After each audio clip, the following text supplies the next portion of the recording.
मैं गुर्दियां दी मरीज़ हाँ भाई। मेरे बाजू का मसला बनया, 4 दफ़ा बंद हो गया बाजू। फिर खुलाया, लाख लाख रुपया लग्या सी मेरे इनते। सेहत कार्ड के पैसे को नहीं है सन। उन्होंने शेख ज़ैद वाले पैसे लाए थे, 1 लाख लग्या सी 4 बारी। वो डॉक्टर साहब लाख रुपये पैसे बड़े औखे कर्जा चुक के मैं पैसे पूरे किए। फिर बाजू खुलाया 4 बारी। फिर उस बाद बाजू फट गया।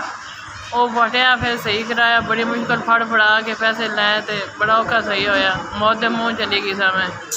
फिर उस बाद बाजू चाय बनवाया, ये बंद हो गया, ये नहीं चलिया। इनके भी पैसे मेरे लगे सन 30,000 रुपया। फिर उस तो बाद है बनवाया, इनके भी पैसे लगे सन। मेरे मियाँ फैक्ट्री काम करता है तो मैनू बीमार हुई हाँ तो फिर मैंने लैके भजा, फिर नौकरी चली गई उन्होंने फैक्ट्री दिहाड़ी मेहनती करता सी। वो करते चुक चुक थक गई हाँ। तो मेरी मेहरबानी थोड़ी मदद करो कोई हो। मेरे को दवाई लैन वास्ते पैसे को नहीं कि डॉक्टर ने चेक करा के मैं अपनी दवाई लै लवां, कर्जा लाइए कि दवाई लवां।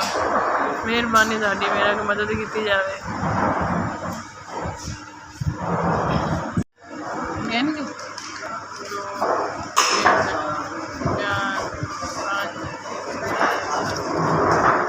SVS तुसीं मेरी मदद की, बहुत बहुत शुक्रिया। अल्लाह ताला तुहानूं तरक्कियां देवे, सेहत तंदुरुस्ती देवे, खुशियां देवे।